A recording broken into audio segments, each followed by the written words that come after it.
So I feel like every single sports analyst or sports expert at this point all pretty much have the same similar, ideas on who the Bengals will take in the first round.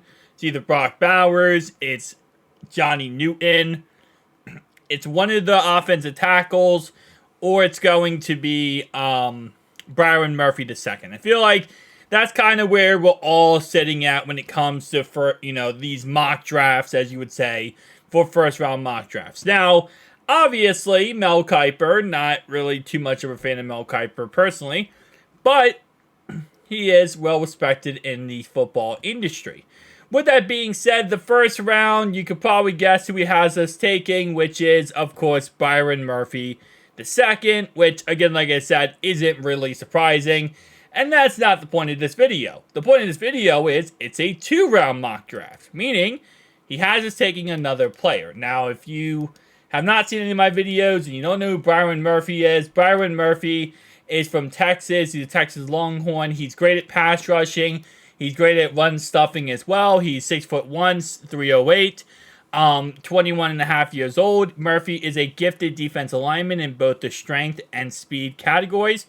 He is a versatile 3-down player who brings plus abilities as a run defender, and a pass rusher, projecting as a first-round impact starter for any front. So, yeah, in my opinion, and based on what I've seen from other people's opinions, Byron Murphy is considered the best defensive lineman in this draft. So, you take that with what you will. Obviously, Johnny Newton is also very good, and a lot of people do have us mock to him as well. He's a strong player, a violent, throws offensive linemen aside in run defense, upper body strength to bench press O-linemen with good leverage, punch and press are so imposing, explosive first step, and great balance. Now, the second guy they have us taking is not a defensive lineman, and that's going to be the player I want to talk about today, and actually I care about more. And that's going to be Wilson. Here's a spot for Cincy to snag a wide receiver number 3, he wrote. Wilson moved up in my ranks after he ran a 4.3940 at the combine. He ran away from defenders on crossers on tape, but I wasn't truly sure he has 12 touchdowns last season. He can be a movable playmaker in Zach Taylor's offense.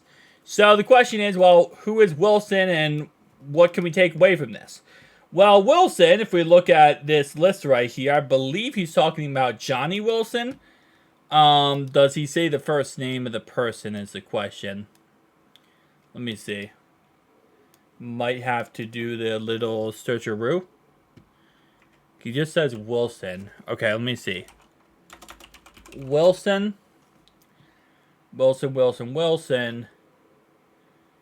Okay, does he even... No, Roman Wilson. Okay, so it's not Johnny Wilson. So did Wilson... Wilson went right before our pick. Okay, so I actually did have... I've had mock drafts before where this is a guy I took in the second round.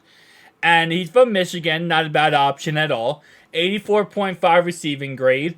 He is 6 foot tall, 192 pounds. There's no write-up about him in any way possible. A lot of people saying the Seals are going to take him, the Eagles will take him, or the Bears will take him.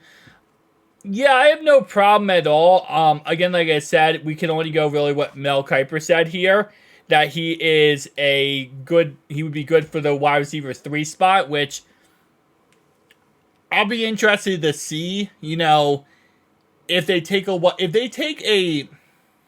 here's what I'll say, right? If they take a wide receiver in the second round, which is very possible, because obviously T. Higgins on franchise year, if he leaves us, we need to replace him. But the reason why I say I'll be interested to take one in the second round is because right now at this moment in time, and I'm not saying 100% it's going to happen, but the idea is that Yoshi is going to be the replacement for T. Higgins, right? He's the outside receiver. We drafted him to be the outside receiver. And last year, he looked actually pretty good. Not the greatest of all time, but being a 4th, 5th receiver in this offense, he actually looked pretty damn good, especially with the fact that we had to use a backup for half the season. So, I don't know if we would take a wide receiver in the second round. Again, like I said, it's very possible we do. Depending on how the draft falls to us. If he's the best player available, Cincinnati's going to take him. And yeah, I mean, I feel like if we're going to, now he doesn't kind of say in here if he's a slot receiver or not. Again, like I said, I do not know too much about Roman Wilson. We do see right here that it says that he played 206 snaps in the slot last year, 94 wide. So it looks like he is a slot receiver, which right now would be interesting for us to draft another slot receiver, especially this high, because we obviously have, Chuck Sizzle, who's supposed to be a slot receiver. We got Trent Irwin, who's coming back as, again, technically a slot receiver. Could always pick back up Tyler Boyd, who, again, slot receiver. Mike, who we just got a tight end, who also played 70% of the snaps last year, and you guessed it, the slot. Yeah, so we have a lot of slot receivers, and we only have one real replacement for, T. Higgins, which would be Yoshi, and he's an outside receiver. So I feel like if we're going to draft a receiver high, we might target more or less an outside receiver. Now, listen, just because a player plays slot in college doesn't mean they can't transition to the NFL and play outside. It's just that, usually if you're drafting a receiver second round, third round, you're kind of drafting them based on what their skill set is and kind of trying to enhance their skill set, once they get to the league, especially because you're using a lot of capital on them. Usually you don't want to get too much of a project, but I don't think Roman Wilson's a bad idea. Again, like I said, I've had many mocks where you have us taking him in the second round. I think he has a lot of upside, but I will say that, at this pick right here, if it's between Johnny or Roman Wilson or Jatavian Sanders, for example, or Kamari, I would probably go with Kamari here over Roman Wilson. Fiskey, potentially. Jatavian Sanders. You also have, I want to go Javon Ballard. But, yeah, so you have some other options. Also, Karen as well. So, I probably would go elsewhere. But, again, like I said, it really comes down to who the best player available is. And it probably will end up being Roman Wilson at this spot. Yeah, I'd probably still go with Jatavian Sanders. I'm as I'm watching more tape, because I'm starting now, the guys that I do really like and I have high on my draft board, I'm starting to watch more tape on them, and I'm really liking watching his tape from college. So, again, like I said, I know he's more of just of an athlete. He's more of a, just a wide receiver threat, but I think he could be really good for us, especially, again, lining him up different areas of the offense and helping us out. So, tell me down below your thoughts and opinions. I'll see you guys next one. Peace.